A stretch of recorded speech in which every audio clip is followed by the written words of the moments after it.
Soyons honnêtes, quand on parle de Saint Seiya, l'arc Poséidon est rarement le premier à revenir. Pas aussi mythique que le Sanctuaire, pas aussi épique que Hadès, pas aussi culte que Asgard.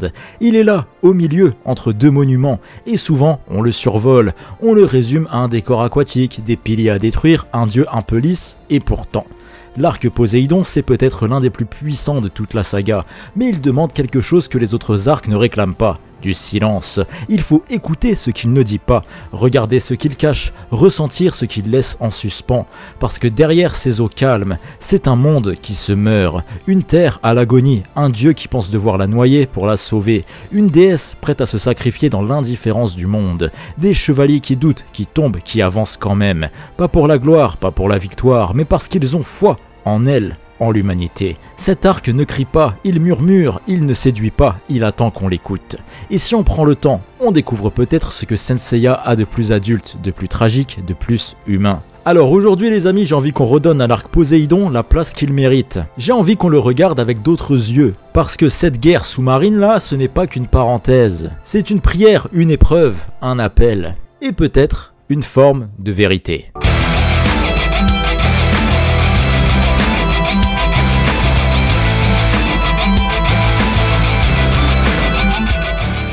Dans l'animé, cet arc s'enchaîne juste après Asgard, et au fond, Poséidon était déjà l'ombre derrière le rideau. C'est lui qui manipulait Hilda depuis le début, tirant les ficelles dans l'ombre des glaces. Mais cette fois, il sort de l'ombre. Julian Solo, héritier d'une famille richissime, est choisi comme réceptacle par le dieu des océans, et à travers lui, Poséidon décide de purger l'humanité en déclenchant un nouveau déluge, convaincu que les hommes ont sali la terre par leur guerre, leur égoïsme, leur folie. Et dans ce projet de destruction, il propose à Athéna de devenir sa femme. Mais ce n'est pas qu'un appel à l'amour, c'est aussi, je pense, un appel à la soumission, une façon pour Poséidon d'enfermer la lumière d'Athéna dans les profondeurs de son empire, de l'arracher au monde terrestre pour en faire la déesse d'un monde qu'il veut contrôler. Mais tout naturellement, Athéna refuse et elle s'offre en sacrifice. Elle s'enferme dans le pilier central du sanctuaire sous-marin, retenant par sa simple présence la montée des eaux, offrant ainsi un sursis au monde. Alors, encore une fois, les chevaliers de bronze iront la sauver. Ils pénètrent dans les profondeurs de l'océan où 7 piliers maintiennent l'empire sous-marin. 7 colonnes, chacune protégée par un marina, les guerriers d'élite de Poséidon, tous puissants et surtout tous différents. Et parfois, ils sont loin d'être dénués d'humanité. Et tandis que les combats s'enchaînent, spectaculaires, bouleversants, épiques, un autre récit se dessine, plus discret, plus profond. Un récit sur le sacrifice, sur la foi et sur ce que cela signifie de se dresser contre un dieu pour sauver un monde qui doute encore de mériter le salut. Et bien évidemment, pourquoi les Chevaliers d'Or n'ont pas pris part à ce combat, pourquoi ils sont pas allés dans le sanctuaire sous-marin défoncer tout le monde? Tout simplement parce qu'il fallait qu'ils restent sur Terre, car dans l'ombre, Hadès était sur le point de se réveiller. Et forcément, quand on sait que Hadès va débarquer, faut que des gardiens soient présents sur Terre pour pouvoir contrer les forces de Hadès au cas où ça part en cacahuète.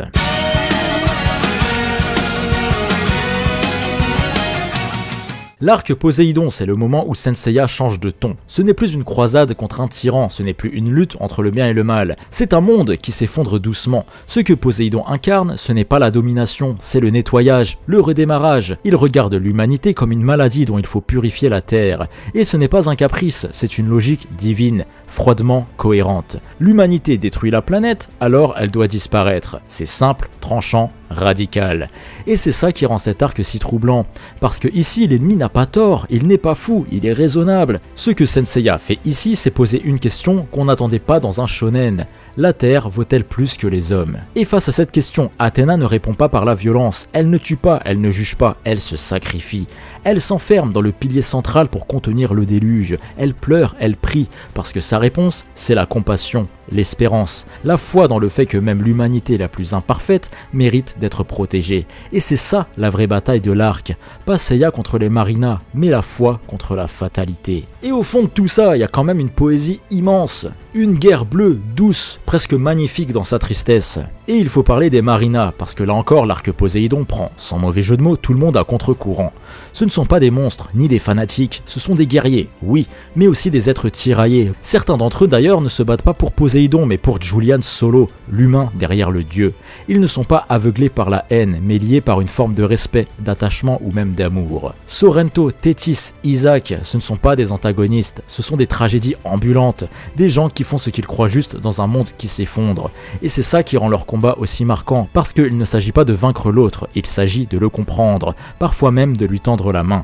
L'arc Poséidon ne construit pas des affrontements, il construit des duels d'âme, des moments suspendus, où deux destins s'opposent non pas parce qu'ils se haïssent, mais parce qu'ils n'ont pas trouvé d'autre chemin. Et parfois ce chemin mène à la rédemption, comme pour Isaac, comme pour Kanon, parce que même au fond des abysses, il y a des hommes qui changent, qui regrettent, qui choisissent de faire le bien. Trop tard, mais sincèrement. Mais on va analyser ça plus en profondeur juste après. Dans ce monde englouti, tout est flou. Le bien, le mal, la loyauté, le devoir. Et c'est justement dans cette zone grise que Saint Seiya brille le plus. Parce que ce n'est pas une série sur la force, c'est une série sur le cœur.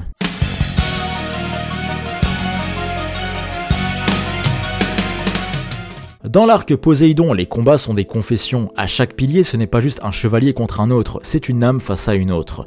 Deux trajectoires opposées qui se croisent dans un éclair de douleur. Et ce qui frappe, c'est que dans la plupart de ces affrontements, il n'y a pas de haine, il y a de la loyauté, du respect, de la tristesse, et il y a même de la pitié.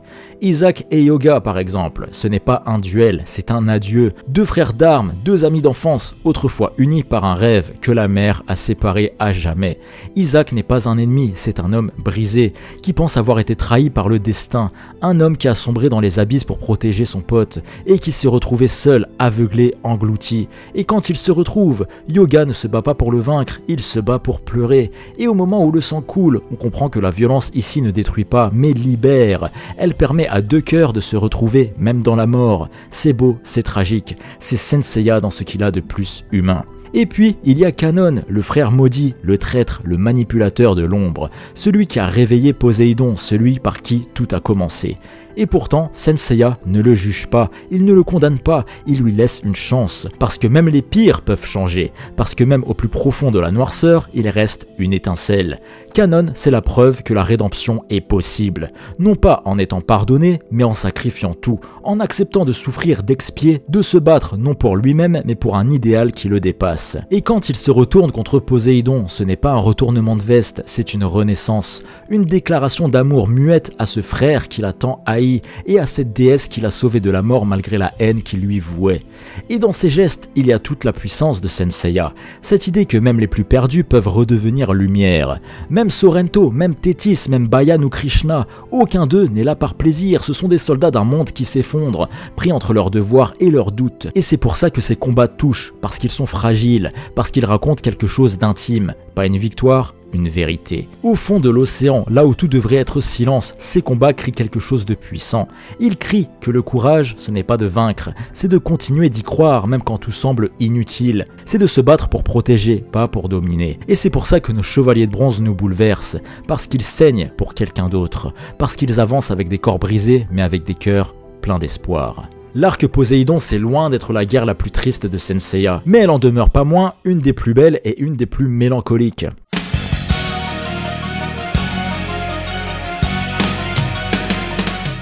Et puis, il y a ce moment que l'on attend, que l'on redoute, que l'on espère sans oser y croire. Le combat final contre Poséidon, pas dans une explosion de violence, mais dans une élévation du mythe. C'est l'instant où tout ce que Saint Seiya incarne prend sa forme la plus pure. 3 chevaliers de bronze portant chacun une armure d'or, pas parce qu'on leur a donné, mais parce qu'ils l'ont mérité. Porter une armure d'or, ce n'est pas seulement revêtir une puissance sacrée, c'est recevoir l'héritage de ceux qui ont tout sacrifié avant eux. C'est la mémoire des anciens chevaliers d'or qui vit à travers eux, l'espoir qu'un jour, même les plus jeunes pourront surpasser les dieux. En ce moment précis, Seiya, Shiryu et Yoga ne combattent pas seuls, ils sont les fils spirituels d'une lignée de héros, les porteurs d'une lumière qui refuse de s'éteindre, même au fond des abysses. Et ils se dressent ensemble devant un dieu qui croit déjà avoir gagné, un dieu qui croit que les hommes sont faibles, divisés, perdus.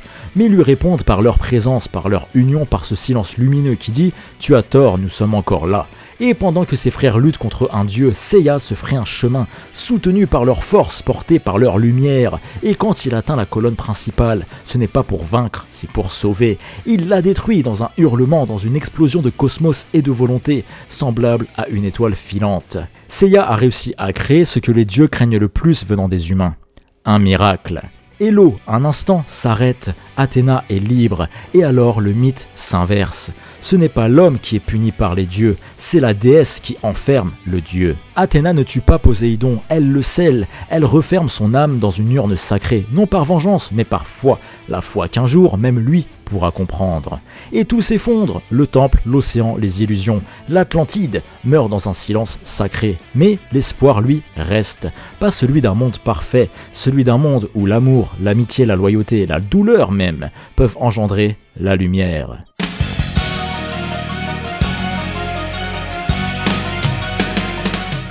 On dit souvent que l'arc Poséidon est le moins marquant de Senseiya, qu'il est une transition, un entre-deux, un souffle avant Hadès. Mais quand on prend le temps de le regarder, vraiment, on découvre une perle oubliée. Un arc d'une douceur mélancolique, d'une beauté noyée sous les flots, qui ne cherche pas à briller comme les autres, mais à toucher autrement.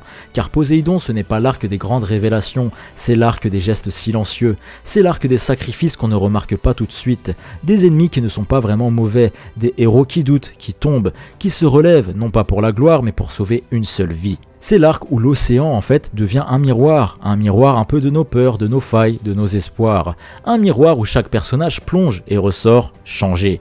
C'est peut-être pour ça d'ailleurs que tant de gens l'ont laissé de côté, parce qu'il est un peu discret, parce qu'il ne crie pas, parce qu'il ne cherche pas à séduire.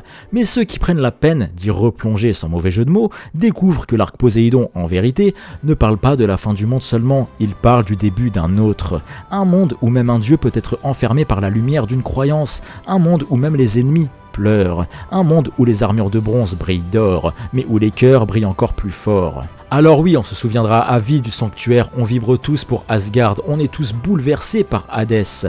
Mais si tu tends l'oreille, si tu écoutes bien, tu entendras encore le chant d'une sirène, l'écho d'un combat mené dans le silence et le murmure éternel de ceux qui, face à l'infini, ont choisi de rester debout. Et toi, as-tu déjà ressenti la cosmo-énergie ?